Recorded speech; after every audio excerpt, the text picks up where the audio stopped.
Selamat datang di channel Investor Covid. Setelah tidak upload lebih dari 2 bulan dikarenakan laptop yang bermasalah, di video kali ini saya akan membahas saham UJIT atau PT Unicam Indonesia Tbk. Disclaimer dulu, video ini bukan untuk ajakan jual maupun beli suatu saham. Oke, langsung ke pembahasan. Yang pertama, profil perusahaan. PT Unicam Indonesia atau yang berkode saham UJIT merupakan salah satu perusahaan yang bergerak di bidang produk pembersih sekali pakai. UJIT didirikan pada tanggal 5 Juni 1997, yang berarti sudah beroperasi lebih dari 27 tahun. Kemudian melakukan IPO dan melantai di bursa pada tanggal 20 Desember 2019. Harga saham UJIT per video ini dibuat di Rp870 per lembar. Alhasil market cap-nya sebesar 3,62 triliun. Seperti yang telah saya jelaskan sebelumnya, UJIT bergerak di bidang industri pembalut kesehatan, popok bayi, dan perawatan hewan peliharaan. Dapat dilihat pada layar, UJIT memiliki 5 kategori, yaitu yang pertama, kategori baby care untuk popok bayi sekali pakai. Ada brand atau merek Mami Poco dan Vidi. Kedua, feminine care untuk pembalut wanita. Ada brand atau merek Charm. Ketiga, kategori wellness care untuk popok dewasa. Ada brand atau merek Live Free, Certainly, dan Gemnep. Keempat, kategori kirai care dengan brand atau merek kirai care. Dan yang kelima, kategori pet care. Ada brand atau merek Dio Toilet, Diosit, dan Dairy Joy.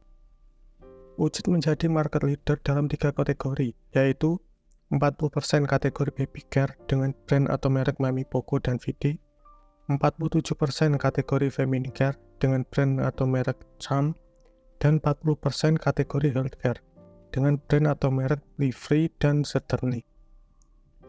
Untuk menunjang kegiatan bisnisnya, UJIT memiliki 4 pabrik yang berlokasi di 2 daerah yang berbeda, yakni pabrik 1 dan 2 berlokasi di Karawang, Jawa Barat, sedangkan pabrik 3 dan 4 berlokasi di Mojokerto, Jawa Timur. Sementara itu, untuk pendistribusian produknya, yang titik warna biru di layar sudah tersebar di berbagai wilayah Indonesia. Selanjutnya mengenai struktur kepemilikan saham. Pemegang saham mayoritas atau pengendali UJIT adalah Unicam Corporation dengan kepemilikan 59,20%. Unicam Corporation adalah perusahaan yang memproduksi produk higienitas sekali pakai, produk pembersih rumah tangga, popok bayi dan dewasa, produk higienitas feminim, dan produk perawatan hewan. Perusahaan ini berdomisili di Ehime, Jepang. Kemudian pemegang saham lainnya ada PT APP Perinusa Eka Persada 20,80%, dan 20% sisanya dimiliki oleh masyarakat atau publik. Sedangkan dari pihak manajemen yang memiliki saham UJIT secara langsung ada Kasuhide Ikeya dan Sri Haryati selaku direktur perusahaan. Saat ini UJIT memiliki 2 anak usaha yang bergerak di bidang manufaktur dan perdagangan dengan kepemilikan masing-masing 99% dan 99,9% yang berlokasi di Mojokerto dan Karawang. Selanjutnya kinerja laporan keuangan kuartal 1 2024. Total aset UJIT saat ini sebesar 8,75 triliun, naik 269 miliar atau 3,17% dari kuartal 4 2023. Pos terbesar aset UJIT adalah piutang usaha sebesar 30% dari total aset. Pos ini naik 270 miliar atau 11,39% dari kuartal 4 2023. Yang semula 2,37 triliun menjadi 2,64 triliun. Mari kita lihat detail dari piutang usaha UJIT. Pada catatan kaki nomor 6, piutang usaha UJIT mayoritas bermata uang rupiah dari pihak ketiga, begitupun kenaikannya. Sedangkan berdasarkan umurnya, mayoritas belum jatuh tempo dan kenaikannya dikarenakan meningkatnya piutang yang jatuh tempo sampai 3 bulan. Kemudian pos terbesar kedua UJIT adalah aset tetap sebesar 2,11 triliun, naik 32 miliar atau 1,57%. Sementara itu, kas UJIT saat ini sebesar 2 triliun, naik 194 miliar atau 10,52%. Sebelum melihat kenapa kas UJIT yang naik, mari kita lihat histori pertumbuhan aset UJIT. Dapat dilihat pada layar, grafik aset UJIT menurun pada tahun 2020. Kemudian meningkat sampai kuartal 1 2024 ini. Total aset yang menurun dikarenakan menurunnya liabilitas UJIT. Di saat yang sama, ekuitasnya meningkat sedikit. Jumlah aset UCIT tahun 2019 sebesar 8,31 triliun dan sekarang sebesar 8,75 triliun. Jadi, kenaikan 2019 sampai kuartal 1 2024 ini sebesar 441 miliar atau 5,31%. Sedangkan CAGR-nya adalah 1,22%. Selanjutnya, mari kita analisa laporan arus kas UCIT. Kas aktivitas operasi UCIT sebesar 265 miliar, naik 219 miliar atau 473% dibandingkan periode yang sama tahun sebelumnya. Kas aktivitas operasi ini naik dikarenakan menurunnya pos pembayaran kepada pemasok dan pihak lain, pembayaran pajak penghasilan badan, serta meningkatnya penerimaan dari hasil ketetapan pajak. Kemudian, kas aktivitas investasi UCIT minus 42,7 miliar. Kas aktivitas investasi yang minus dikarenakan pembelian aset tetap. Selanjutnya, kas aktivitas pendanaan UCIT minus 29 miliar. Kas aktivitas pendanaan ini minus disebabkan oleh pembayaran atas bagian pokok liabilitas sewa. Jadi dapat disimpulkan kas dan setara kas UCIT yang meningkat mayoritas disebabkan oleh naiknya kas aktivitas operasi dari menurunnya pos pembayaran kepada pemasok dan pembayaran pajak penghasilan badan. Dan arus kas UCIT tergolong bagus dikarenakan untuk kegiatan yang positif, seperti pembelian aset tetap dan membayar kewajibannya. Kemudian liabilitas UCIT. Total liabilitas UCIT saat ini sebesar 3 triliun, naik 124 miliar atau 4,24% dari kuartal 4 2023. Mari kita lihat kenapa liabilitas UCIT ini naik. Naiknya liabilitas UCIT dikarenakan naiknya pos utang lain-lain pihak berrelasi, beban akrual, dan utang pajak penghasilan badan maupun pajak lainnya. Jadi hal tersebutlah yang mempengaruhi naiknya liabilitas UCIT. Walaupun di sisi lain terdapat penurunan pada pos utang usaha dan liabilitas sewa jangka panjang. Sementara itu, total ekuitas UCIT saat ini sebesar 5,7 triliun, naik 145 miliar atau 2,61% dari kuartal 4 2023. Ekuitas yang naik dikarenakan meningkatnya saldo laba yang belum dicadangkan. Kemudian, mari kita lihat histori pertumbuhan ekuitas UCIT. Dapat dilihat pada layar, grafik ekuitas UCIT meningkat tiap tahunnya. Jumlah ekuitas UCIT tahun 2019 sebesar 4,34 triliun dan sekarang sebesar 5,7 triliun. Jadi, kenaikan 2019 sampai kuartal 1 2024 ini sebesar 1,36 triliun atau 31,48%, sedangkan CAGR-nya adalah 6,65%. Selanjutnya, pendapatan dan laba UCIT.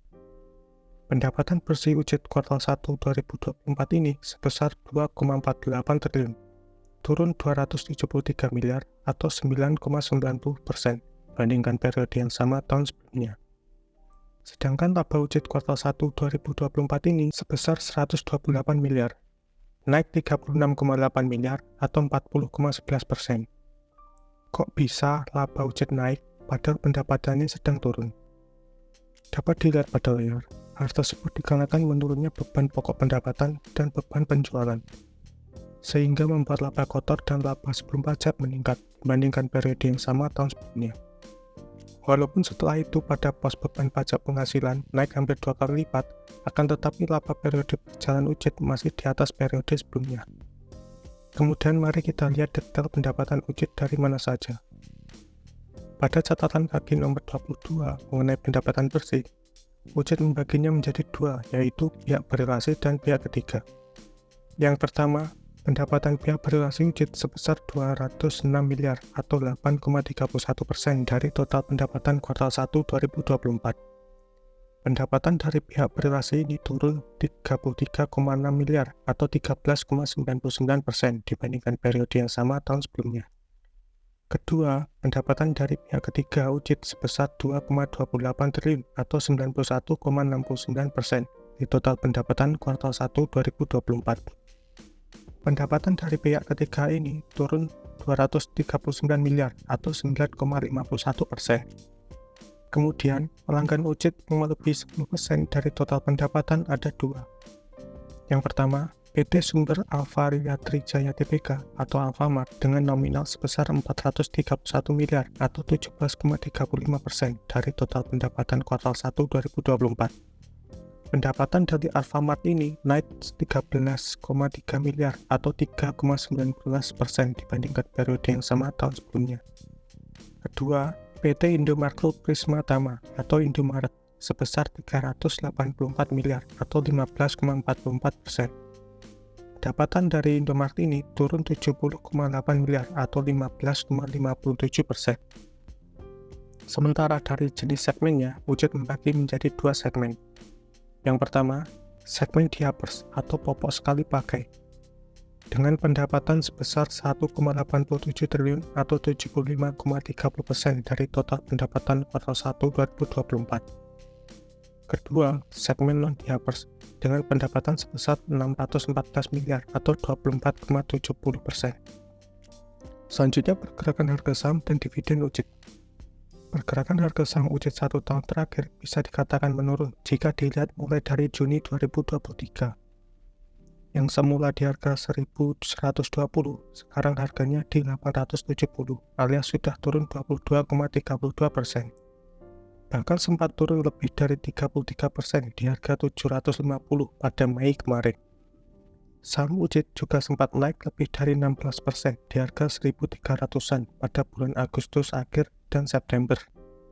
Sedangkan pergerakan harga saham Wujud 5 tahun terakhir juga bisa dikatakan menurun juga jika dilihat mulai dari akhir tahun 2019 alias waktu Wujud IPO.